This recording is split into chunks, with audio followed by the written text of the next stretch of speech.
I want to thank all of you. I won't repeat all the thanks. All the other speakers have done that. You all should be proud that you're here together because it means that we are here together. And that's what everybody's going to tell you. They've already done it. I'll repeat it at the end. I take as my task here to answer some questions about what the election and the new government coming in on Monday, what it's going to be doing and why it's doing it and what we can expect. And so I want to begin by telling you that partly what I'm going to say is going to upset you. And so I want you to remember that I'm just the messenger. I didn't make these things happen, but I do want to honestly tell you, if you would like a much more comfortable version of this, then just turn on your television or radio whenever you have a free moment on the toilet and you can hear the make-believe. Because we live now in a weird time, weirder and in different ways from what we were used to. This country is, as Dr.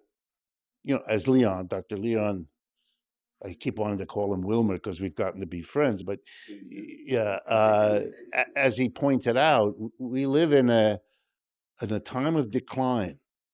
And then when an empire declines, which is something we haven't gone through because empires don't decline very often.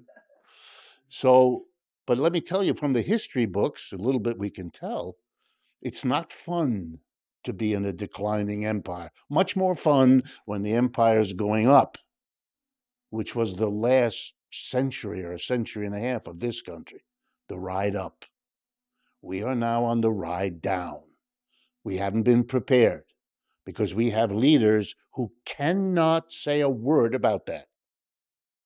I want to just drive that home because the split in this country is really about that. So let me start with the split in the obvious way.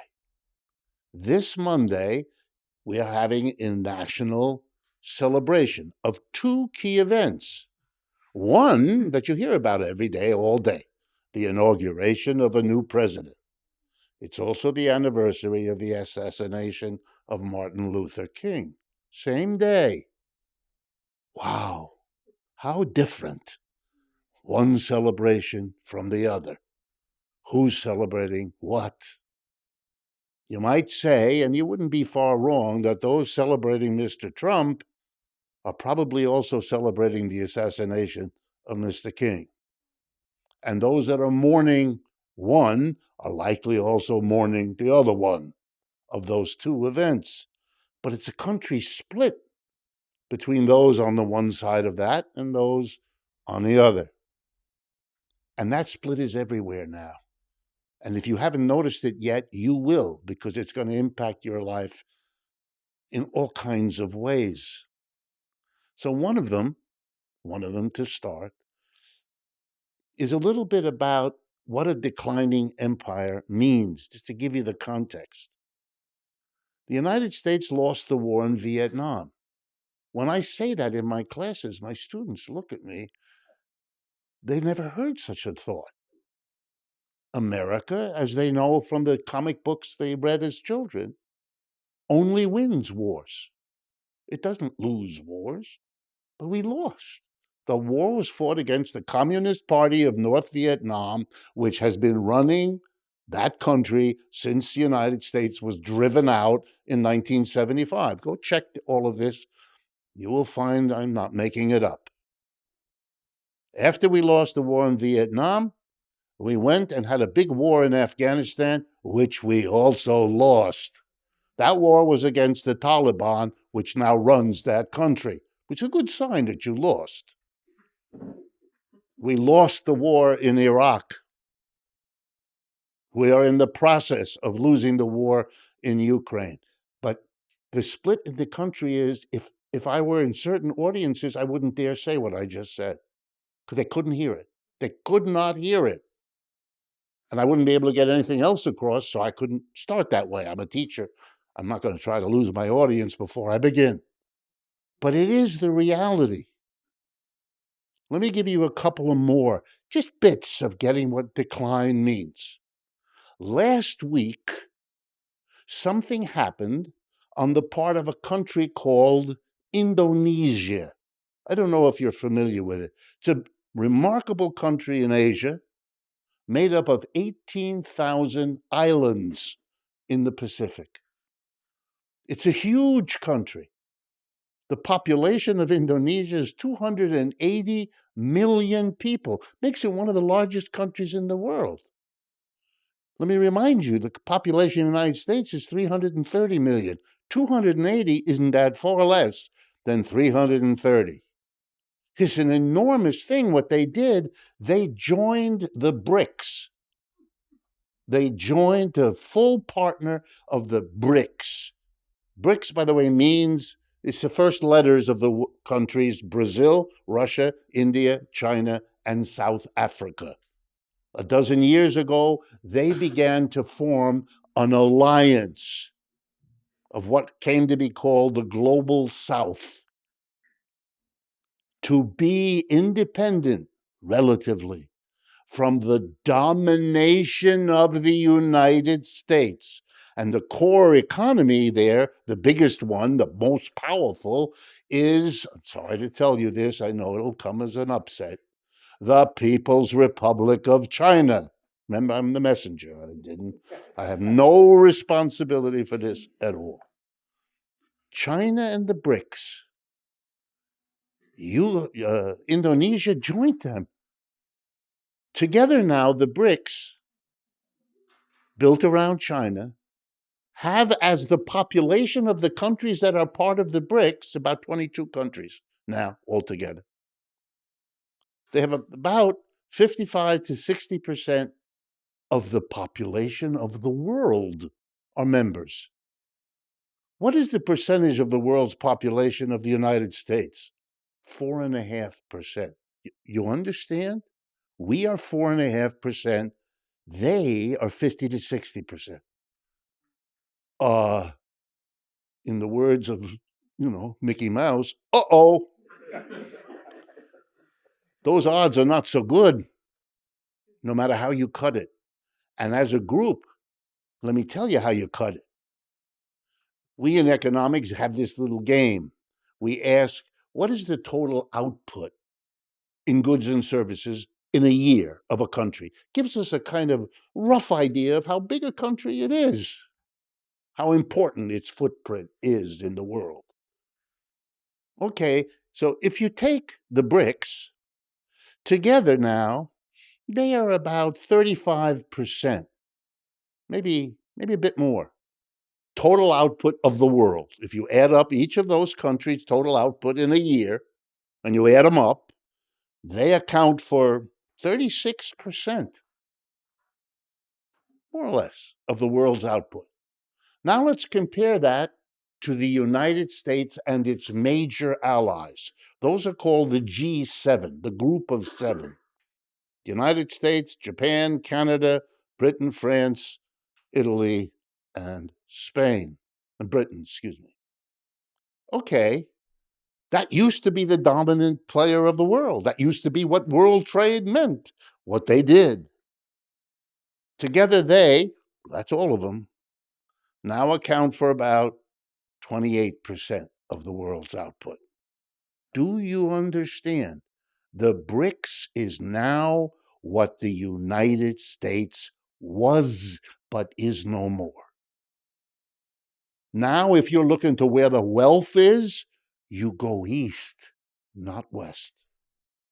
If you're a poor third world country, as we used to call them, and you need money for a build railroad, or you need to find places to sell your exports, you direct your diplomats first to go to Beijing, because that's where it's at.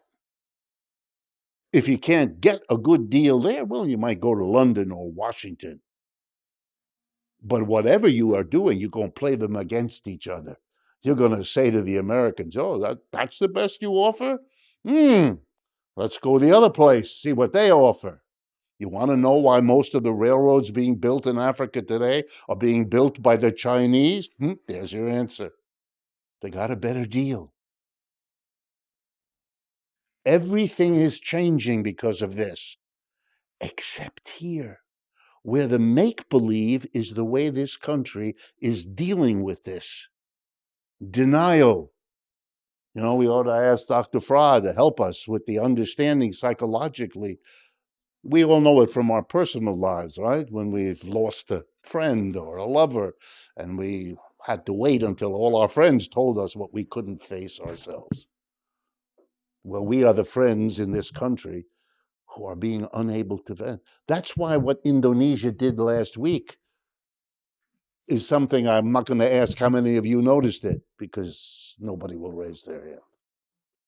How could you? Make-believe made sure that that was not on the newspaper's front page, or in most newspapers on any page ever. How many of you know that the Chinese are now the fast-growing dominant economy in the world? We're not. We haven't been for a while. Every major high-tech firm in this country has an analog in China. When we heard earlier that there was an offer by China and by Russia to work with the United States earlier, which the United States turned down, that's part of denial. They didn't just turn it down then, they turned it down now. One more example, and then I'll stop and tell you what this all means. 15 years ago, every automobile company on this planet went to work trying to develop what they understood was the next wave in that business, which was putting aside the gasoline-powered car and substituting an electric-operated car or truck. By the way, not a rational response, because it's terribly wasteful to have that vehicle, which those of you who have it notice, sits on the street or in the garage most of its life. That's kind of, let's use a fundamental word, stupid.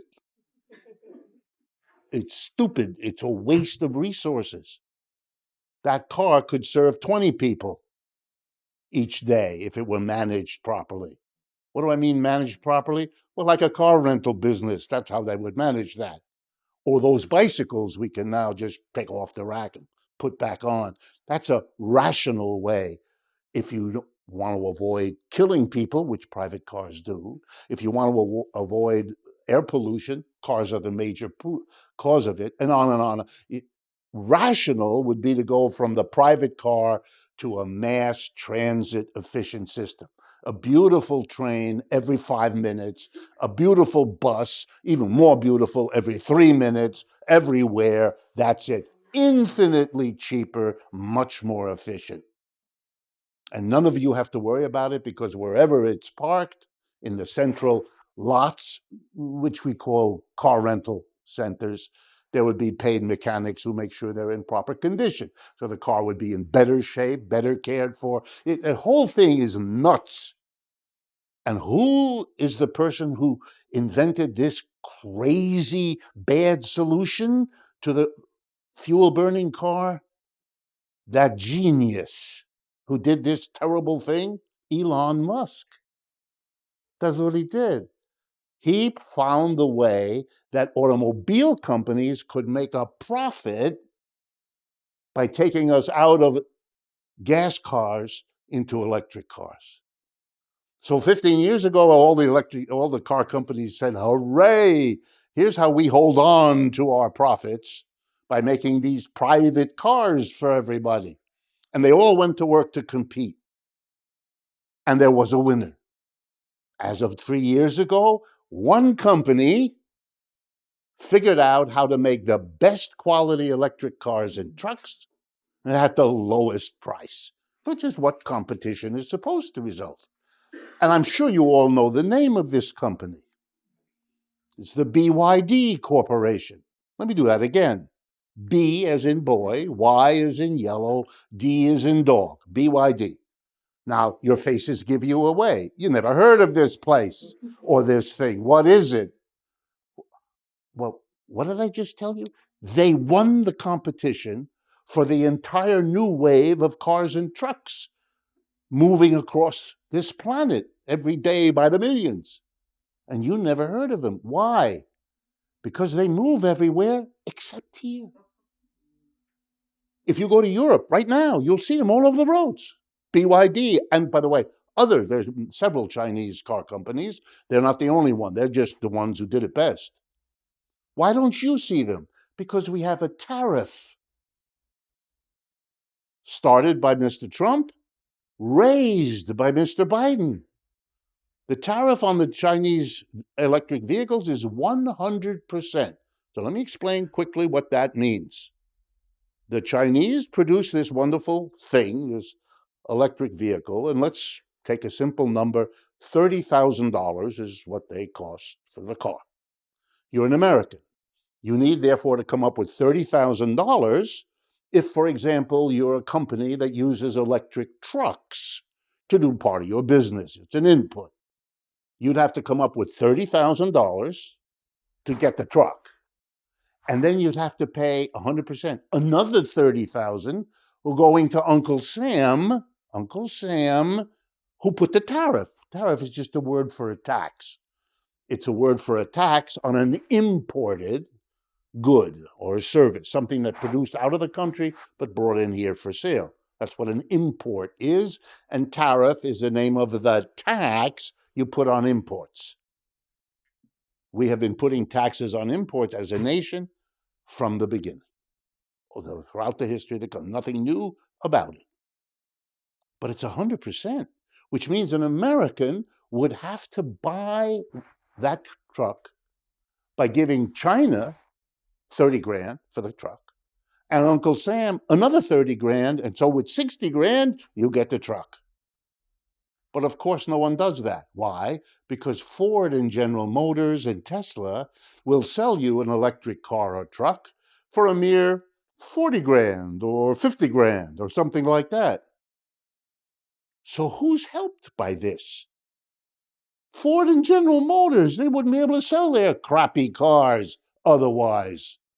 None of us buy a $40,000 or $50,000 electric car if we're going to do that, and give BYD $30,000 for a better car rather than $40,000 or $50,000 to General Motors, however patriotic we might feel. And you know who knows it? Ford and General Motors. So they went to the president and they said, put that tariff there. It'll protect us. Of course, they didn't say our profits, which is the truth. It'll protect jobs. Whenever you hear a capitalist tell you about what they're doing to protect jobs, hold on to your wallet. Someone's reaching. Why is it false? Because this is a terrible act for most American producers. Think of yourself as a maker of shirts or of chairs or of software programs. You would like to buy the trucks you need to bring in your inputs, to sell and distribute your outputs. You're going to have to buy electric trucks. You'd like to buy the best one at the lowest price. Of course. You're competing with enterprises in France and in Germany and in Brazil and in Nigeria and fill in the blank. They're all buying BYD cars at 30 grand. You have to pay 40 or 50 to General Motors. You know what that means? They're going to defeat you economically. You're going to be loser. And when you lose, you're going to lay off your workers because you can't compete with the companies that can buy the biggest, the best, and the cheapest electric vehicle. Now multiply this by dozens of other commodities. China is winning. We are losing. Don't tell anyone. Because you live in a country which is pretending to itself that none of this is going on. It's either never discussed or we turn it around and we say, the Chinese are becoming aggressive in the world. Huh? They're doing what exactly we did. You know how the United States became a big, powerful country? By doing to Europe what the Chinese are doing to us. It's not new, it's not different. The only question is, why would it be surprising? What a strange behavior is going on here. Now, where is this taking us? And I have a few things, and that's all I really want to tell you. Mr. Trump is a problem. You've probably already noticed that. And one of the ways he's a problem is that he has come this far as a politician. He had a different life before. It's known as a playboy. So he went from a New York playboy to a national politician, maybe even an international politician. And he did it in one basic way. He understood, maybe it's not clear, he understood that America was in such trouble that the mass of people here were remarkably alienated from the conventional Republican and Democratic parties. They didn't feel those parties were doing much for them, which is true. That those parties weren't protecting them from a decline they couldn't quite pinpoint, but they felt, particularly over the last 30 years. Their budgets were squeezed. You might have noticed that 40 years ago, the level of household debt in this country was small. Nowadays, everybody is loaded with debt. I can add, if you're interested, that corporate debt is at a higher level than it's ever been in our country, and government debt. In other words, we are a country in debt on a scale we didn't imagine 10 years ago, let alone think we would have now. There's a name for companies that have been for several years so deeply in debt that they don't make enough profit, ready, to service their debt. That is, to pay the interest and the portion they have to repay. Now, we have a special name in economics for them. I kid you not, I didn't make this up. Zombie corporations, because they're dead. They're economically defunct. You know how they manage to survive when their profits aren't enough to cover their debts? They take on more debt to pay the debt they couldn't otherwise cover. That makes them more zombie-ish next year than they were this year, which is what's happening. You might wonder, who lends money to all these indebted people, businesses, and government? Well, let me start with the government, because if you thought the world was crazy before, wait till you get this. The two biggest creditors of the United States government are Japan and China. Japan number one, China number two. A few years ago, it was the other way. China was number one, Japan was number two. The United States is the biggest debtor country in the world by countries. The second biggest creditor of the United States as the biggest debtor is the People's Republic of China. Do you understand? The United States owes China $850 billion, roughly. It has to pay interest, of course, on that debt, like it has to pay on others. Which means I'm here to tell you that a portion of the taxes every one of you in this room pays when you buy a bottle of beer, or you smoke a cigarette, or you pay your taxes, a portion of that money, you should be very pleased, is collected by the United States government, not used for houses or medical care or student loans, but shipped to China as interest on the debt to enable them to build their military capacity to fight the United States. Hello. I didn't make this up. On the other hand, think of it this way. These kinds of loans from Japan, from China, enable the United States government to spend all the money Dr. Leon told us about in Ukraine without having to tax us. Because you know what would bring the war in Ukraine to an end in about 10, maybe 11 seconds? If Americans had to pay for it. But we don't. The Chinese and the Russians, and China, by the way, supports Russia against Ukraine, but lends government money to the United States, which pays for the Ukrainians. Whoa. You think you ought to pay respect to a system working like this? Think.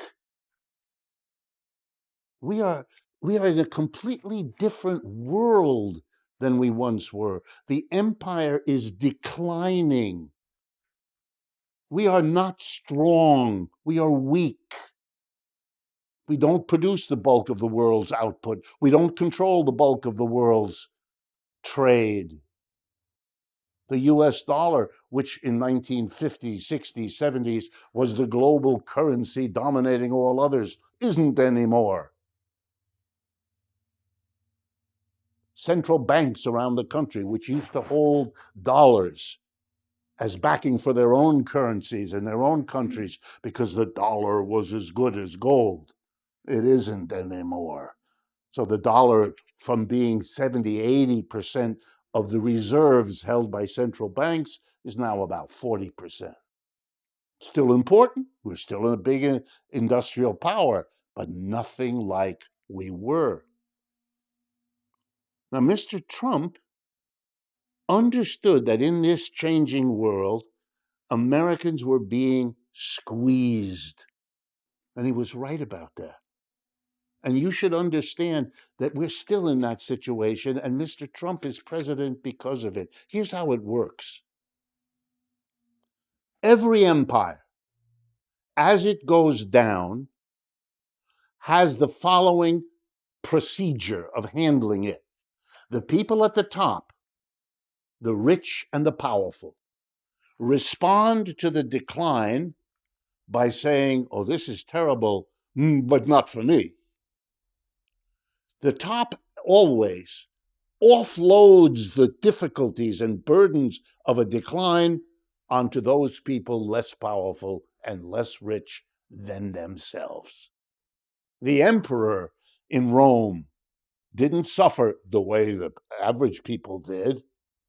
The emperor in Persia or the emperor in Greece, it doesn't matter. All the empires show the same phenomena. Those at the top hold on, work harder than they used to hold on because they know damn well it's going down. And who can't do that are the people who don't have much power and the people who don't have much wealth.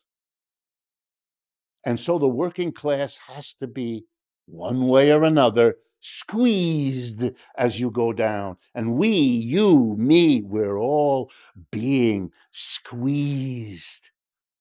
And in our naivete, we turn to the Republican and Democratic Party. Protect us. They can't. Oh, they'll tell you whatever you want to hear. You know that. We live in that. But they can't do anything.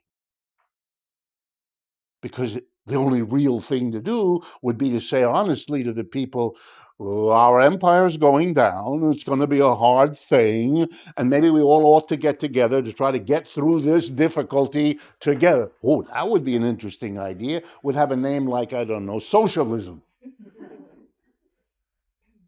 That would be rational, but we don't live rational. How do you squeeze the mass of people? A lot of ways. It's a little bit like that famous poem, how do I love thee? Let me count the ways. How am I going to screw the working class? Let me count the ways. So for 40 or 50 years, we make sure that unions can't function. They can't do what they were invented to do, help the workers get a better deal. Not going to get that. We're going to demonize unions. We're going to make every union look like it's, that movie On the Waterfront, a bunch of crooks that are grabbing your dues every week, et cetera, et cetera. You've been living your life in that kind of an environment. It's changed the last few years as working people begin to get it. And they are. That's part of what this meeting is a sign of. Beginning. The Starbucks workers are beginning, and the Amazon workers are beginning. The labor movement is kind of coming back to life, but it's coming late in the process of squeezing the working class. Here's another way you squeeze the working class. You have this thing which you say is some kind of mystery. It's called an inflation. So, what? An inflation sounds like something you do to a balloon. What is it, inflation? In economics, it just means prices are going up. But now let's be a little bit more careful. If you know anything about the inflation of the last few years, here's a little statistic. The inflation has gone up faster than average wages and salaries of people. Okay, now I'm going to do this very difficult arithmetic. If the money you have to spend, your wages and salaries, are not going up as fast as the prices, there are going to be things you can't afford anymore. You know, really special, expensive things like eggs. Right? What? But will someone honestly tell you that the inflation is a way of squeezing the workers? Not. You look long and hard, you won't get it. The inflation in eggs is due to bird flu. Huh? What? What? Look, I'm talking to people. I'm not going to be mean, but half of you believe that. And the other half of you think it might be true. Here's what an inflation is. It's a decision made by some people to jack up the price you have to pay for the things they can control the prices of. Who sets prices in a capitalist economy? Answer: the employer. Those of you who have had jobs all your life as workers, do you ever recall being called into an office to add your opinion as to what the price should be of what you helped to produce? Never happened. The United States Census tells us 3% of Americans are employers. Welcome to the other 97%. That's you and me. The employers set the prices. We pay them. When they jack up the price, that's because they want to give us fewer of whatever it is they make for the money we have to give them. It's a way of screwing the working class. And that's how it's been used in the last few years. And all these economics professors, including many of mine and people I know, sit around debating how are we going to control the inflation? What is it? And how does it happen? I sit there, I'm one of their students, and I want to run up there and hit them over the head with a ping pong paddle. What are you doing? What is this noise coming out of your mouth? And then their decision, which really at this point, I hope I'm getting to you, you're getting upset. Their decision is we're going to deal with it by raising interest rates. Oh, wow, this is wonderful. Who gets screwed when you raise an interest rate? In case you're not rich yourself, I'm going to tell you, it's not rich people. They don't give a flying whether the interest rate is 2%, 6%. Well, they're rich. That's what it means to be rich. You don't care. But you have to care because it's going to mean that little bit of money at the end of the month that you have to pay on your credit card is going to be bigger than it was before. And everything works like that. The rich don't care. You know what that's like? It's like, I'm going to stick it to you now for a moment, congestion pricing. Oh, good. We have a problem in New York with traffic. This should come as hot news since it's only been true for a century. And we're going to finally do something. Oh, really? Yeah, what? We're going to tax everybody the same. What? The same. A rich person who will not give a damn, and the poor person for whom this adds up as an extra buck or two every time you do something, if you have to come in and out of Manhattan, etc., etc. Only an American politician who's just seen what inflation has done to people would come up with that solution. And by the way, raising interest rates, because I can see it perked some of your interest, is that the only way to deal with an inflation? Of course not. Why did you ever think it? Answer, because that's what you were fed all the time in all the media. The last time the United States had an inflation as bad as the one a couple of years ago, right, was back in the late 70s and 80s. We had funded the war in Vietnam by printing a lot of money because otherwise the people would have revolted against it. If you'd said to everybody, we're having a war in Vietnam, it's going to cost every family a couple of thou a year. Whip, end of war. So we borrowed. We printed money and we borrowed. And then we had the terrible inflation. And then a conservative Republican president, Richard Nixon, went on the television August 15th, 1971, and said, I'm going to do something about this terrible inflation. Oh, good. There was tremendous suffering in the country and a lot of pressure. And put that together with the problems with the war, he had to do something.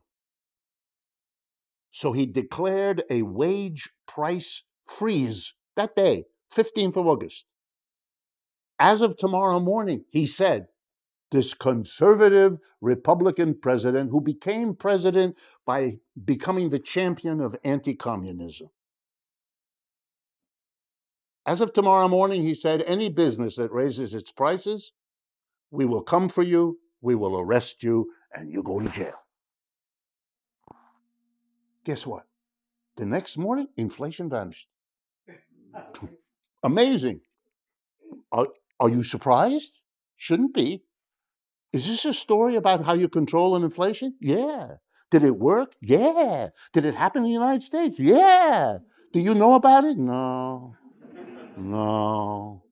And the people at the Federal Reserve who decide interest rates, they made sure not to ask about it, not to talk about it, not to debate it.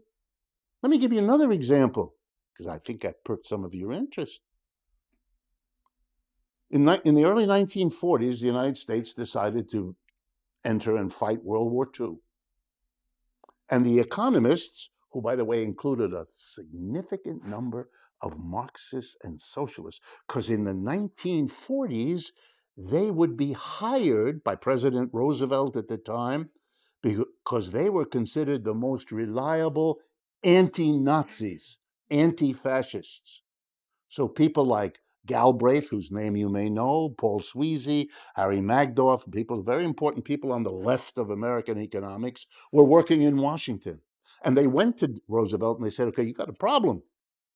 You're about to fight a war. You're going to move all these resources, factories, railroads, to work on a war, to supply the army, supply the navy, and fight a war. And those resources are therefore not going to be available to produce food, clothing, shelter, consumer goods. So we're going to have a shortage of consumer goods since we're using these resources, a large number of them, to fight a war. And here's the problem with that, President. If there's a shortage of goods for the mass of people, who presumably will still want to buy underpants and shoes and coasters and all the other things of life, with a shortage, we got a problem. And the president said, well, what's our problem? He said, the market system.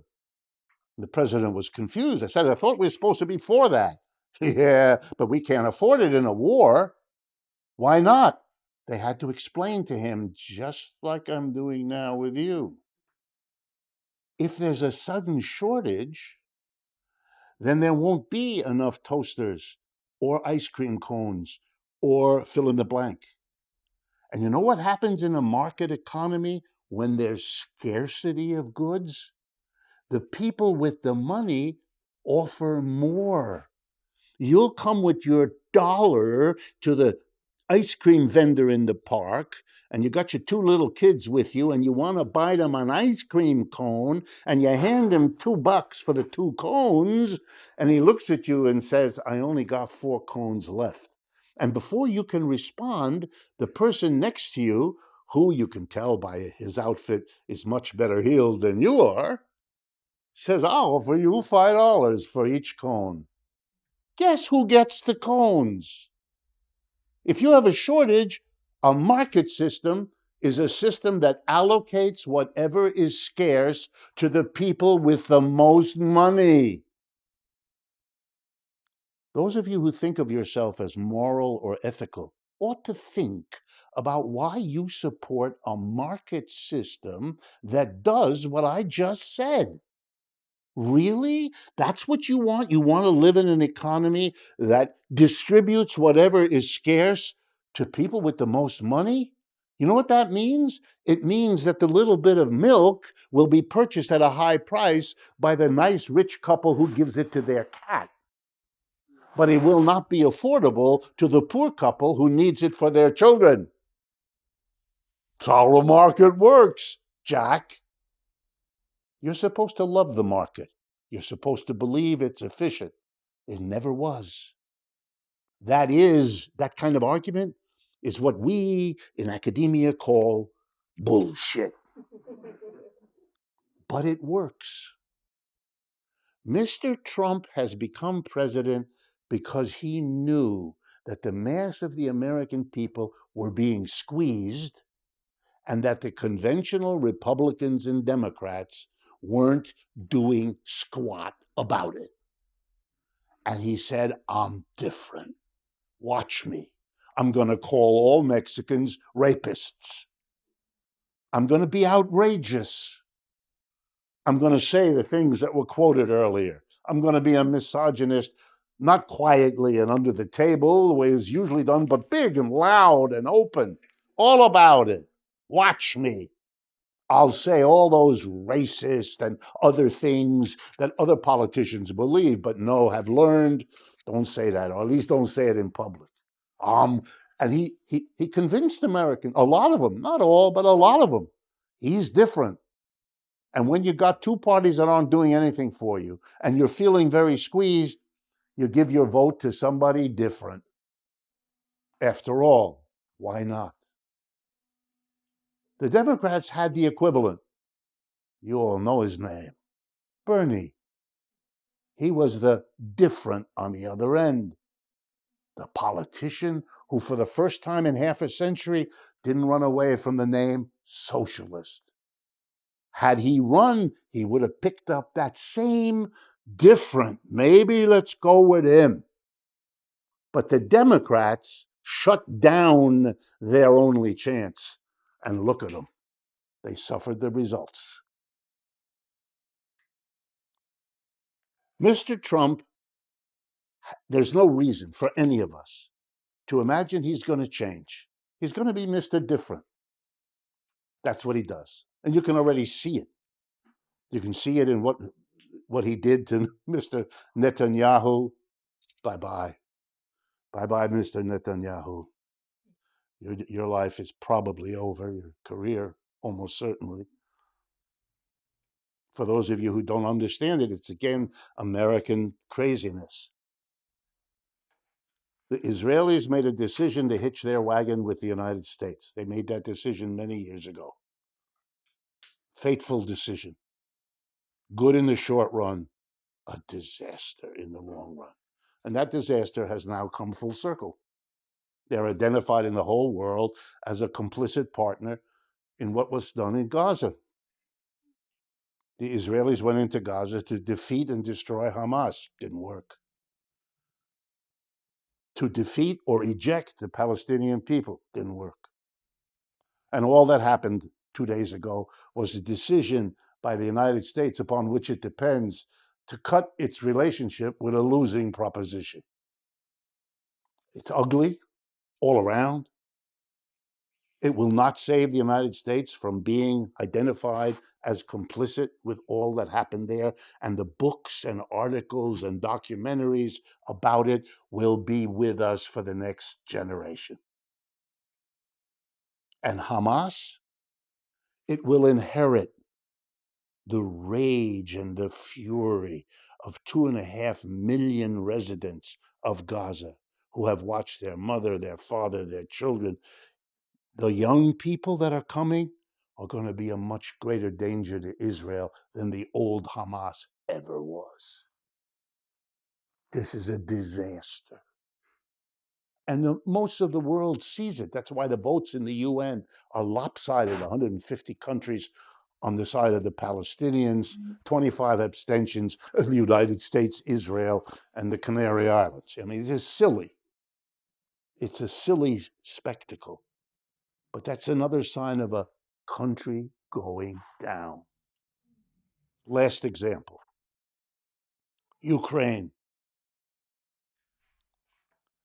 The problems in Ukraine begin with the dissolution of the Soviet Union back in 1989, 1990.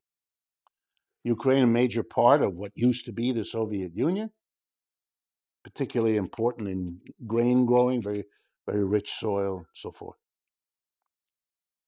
A lot of finagling of the countries of the West, NATO moving eastward, threatening Russia, and all that. I won't bore you with the rehistory.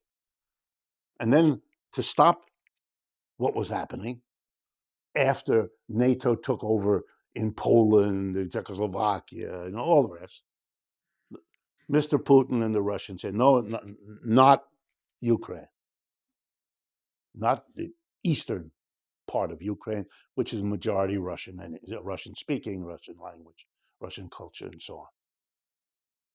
And the United States says, oh, good, you invaded. That's a bad thing. We can mobilize the whole world around the bad thing of a big country invading a little country. That sounds good. That was already a mistake, because what was Afghanistan? A big country invading a little poor country.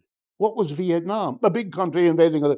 The position of the United States as going to war around the principle of a big country shouldn't invade a little country sounds a little hollow coming from the United States, except, of course, here, where the denial is the governing spirit of the country. Just like we're going to be denying on Monday the Martin Luther King Association, while we talk endlessly about the Donald Trump Association. So the war. And the United States decides to go in for and round up the usual Europeans to go with you. Okay, how do you fight the war? And this goes to something said before, and I want to conclude with. The United States is caught in the decline, discovering that the decline trumps everything else. And I don't mean to be clever by using the word trumps. The nuclear weapons of the United States are useless. The enormity of them, useless. Why? Because if you dared use them in Ukraine, the other side has them too, and will use them, and have made that quite clear.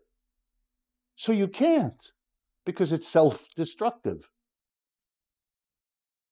So that's out. Well, what do you have? Conventional warfare. But then you got another problem. The Russians are better equipped for that than you are. The Russians also have a history, in case you're not familiar with it. Napoleon thought he could defeat Russia. He couldn't. Hitler thought he could defeat Russia. He couldn't. Invading Russia has turned out to be, or fighting Russia, a really bad idea. But the United States, used to fighting such powerhouses as the poorest countries on earth, Vietnam, Afghanistan, didn't make the adjustment. So it can't fight. It realized that within months. So it came up with the great plan, the genius of Mr. Blinken or Jake Sullivan or other people who I hope whose names mean nothing to you, because they sure mean nothing historically. Here's what their great strategy was: a war of sanctions. Oh, we will get the Russians. We will, I'm now quoting President Biden, reduce the ruble to rubble. Somebody with poetic genius gave him that one. The ruble will become rubble, and Russia will fall to its knees. Wonderful images right up there with Mickey and other mouses in the American consciousness. And they did. They stopped The Europeans, if you know the story, stopped buying oil and gas from Russia, which is a major export of the Russian economy. And that would cripple Russia. It was the idea. Problem. Russia is part of the BRICS. And the Russians went to the Chinese and the Indians and said, they won't buy our oil and gas. We need to sell the oil and gas. How about you buy our oil and gas? Done, said Mr. Modi. Done, said Xi Jinping. And thereby the American strategy went, along with everything else, into the toilet. Didn't work. Total fail. Russian rubles, fine. Russian economy, in case you don't know, has grown faster over the last 2 years than the American economy has, which should surprise no one. Because remember how we as a nation got out of difficult economic times known as the Great Depression? We went to war in World War II. We took half our unemployed people and put them in uniform, and we took the other half of the unemployed and gave them jobs making the uniform. And that's how we that's how we did it. Turns out war can help solve economic problems. We should have known because that's what we did, but we couldn't imagine it. These failures of imagination, these are the signs of economic powerful decline. So if you really want to understand where we are, it doesn't depend on anything Mr. Trump does. That's the important thing to understand. Don't get caught up in that. Mr. Biden's influence on the economic conditions of our society are marginal. Mr. Trump's in his first presidency were marginal. Most of the things he boasted about, he couldn't do. He built a wall, along the Mexican border. More Mexicans came, not fewer. That was 100% bust, right? Now he's proposing, as you probably know, and I heard as I was coming over here today, that ICE is going to be raiding cities across America and throwing people into Mexico. Yeah, he may do some of that. Maybe he'll do a lot of it. Who knows? He doesn't know. He talks however he feels moment to moment, like certain jerks we all know, right? So what difference does it make? If he actually does it, if he actually takes the 10 to 15 undocumented immigrants in the United States and puts them into Mexico, we're going to have meetings like this, only it's going to be about Mexico. Mexico lives off the remittances, the money earned by Mexican people here that they're sending back to their mother, their father, their children, back home. And that flow of money is an absolute blessing to Mexico. It doesn't have to sell anything. It doesn't have to export anything. It just gets the money shipped by its expatriates here. Imagine that suddenly gets stopped because they're not here anymore. They lost their job and they were deported back to Mexico. But it gets worse. They're arriving in Mexico at a time when Mr. Trump is threatening them or hitting them with tariffs, which is killing the market Mexico had in the United States, its biggest buyer of its output, including many automobiles made by Ford and General Motors in Mexico for export here. Those goods are not going to be able to come in here without a tariff, which means we're not going to be buying them, which means the Mexicans are going to be laying people off. When the money from remittances isn't coming and the millions are coming looking for the work that will not be there. You know what that's going to make out of Mexico? A disaster that's going to remind everyone else of the sad country of Haiti. A disaster of gangs and American tourism there. Bye-bye. That's the kind of chaos that's coming out of the denial. The war in Ukraine is lost because the Russians can fight forever. And for those of you who pay attention, you may have noticed, you should have, that the Russian army is many, many miles into Ukraine. It's very clear who's winning and very clear who's losing, except here. So my parting final words, most of what's about to happen is not about Mr. Trump or what he does or doesn't do. His capacity for saying one thing and doing another is already legendary. You don't need me to remind you of it. But whatever he in fact does is marginal. Most of what is going to happen to you and me is going to depend on two things. One, what the rest of the world does as it watches and navigates the decline of the American empire. So it's actually more important what Xi Jinping and Mr. Modi and Lula in Brazil and so forth and so on. And that remarkable woman who's now the head of Mexico, who has her work cut out for her. She has a very famous Hispanic name. Scheinbaum is her name. But she's the one to watch, because what she does, faced with what I've just described to you, that's going to be powerful, whatever it is. So it's the outside that's going to affect us more than our own political leaders, because we don't have the power and they don't anymore. Plus, we are so lost in denial that we don't know what we're doing. That's why we miscalculated in Ukraine. That's why they're out of touch, not just with the American people, but with the world reality. Watch them. This morning, I read a story in a major American financial newspaper about the International Monetary Fund saying that the United States would grow 2.7% in the year 2024, and thereby lead the world economy. I couldn't believe it. It's so gross. By the way, the number's correct. 2.7% is what the IMF has now said. But that's not leading the world economy. That's lousy. Chinese growth this year will be 5%, and the Indian growth will be 7%. The United States isn't leading anything except here in its own weird mentality. And what's the other thing, the second thing, beside the outside dominating the inside? It's you.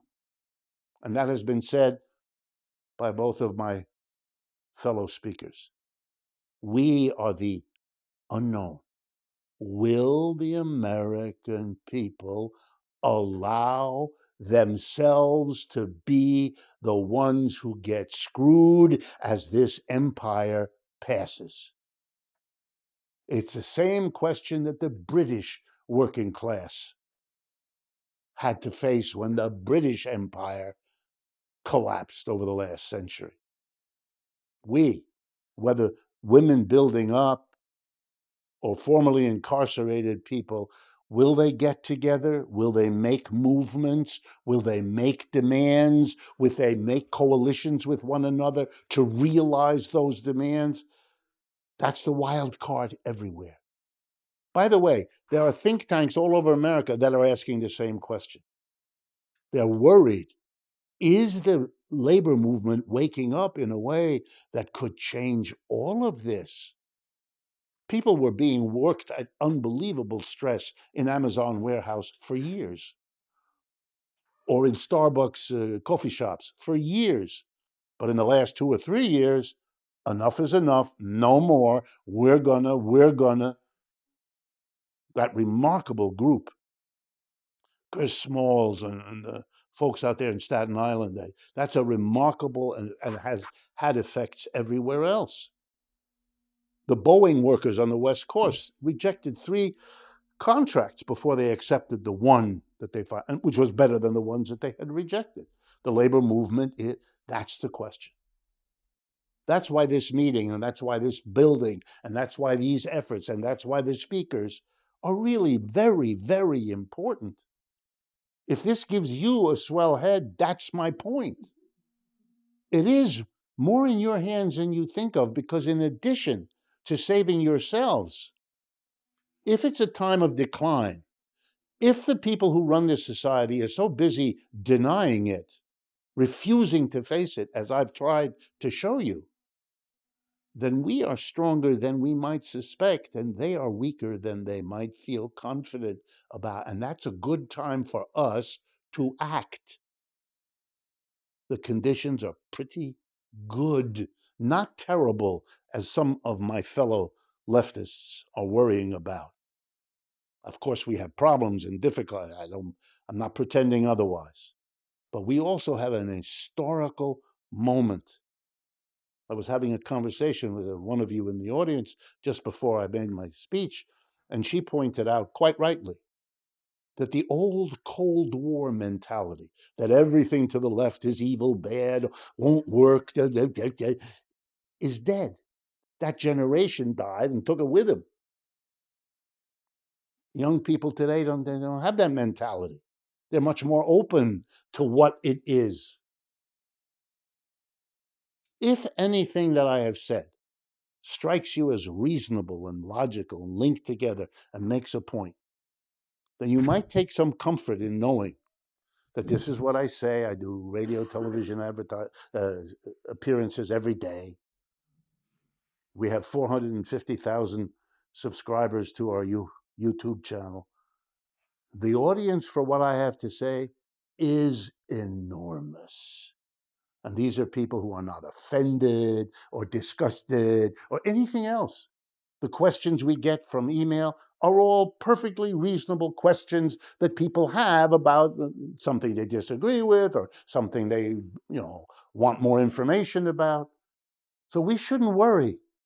This country is split. This is not a Trump country. This is a country is split. And when the leaders recognize it and they come up with plans and gimmicks to make us think we're all together, like suggesting that we suddenly reverse course and reacquaint ourselves with colonialism. We are going to snatch Greenland, and we're going to take back the Panama Canal, and we're going to make Canada the 50. But careful, this is Mr. Trump articulating the tough guy in charge. That's what he's hoping. That's what's gone. So since you can't do it, bullshit about it. And that's his plan. But that's not much. So thank you for your attention. But the most important thing is to do what all of the speakers, every one of them, stressed. Build on what you got. Take advantage of this wonderful location, of the people you've already gathered. Work with us, with everybody else. That's what can make an enormous difference at this time, and it couldn't be that we needed it more. Thank you.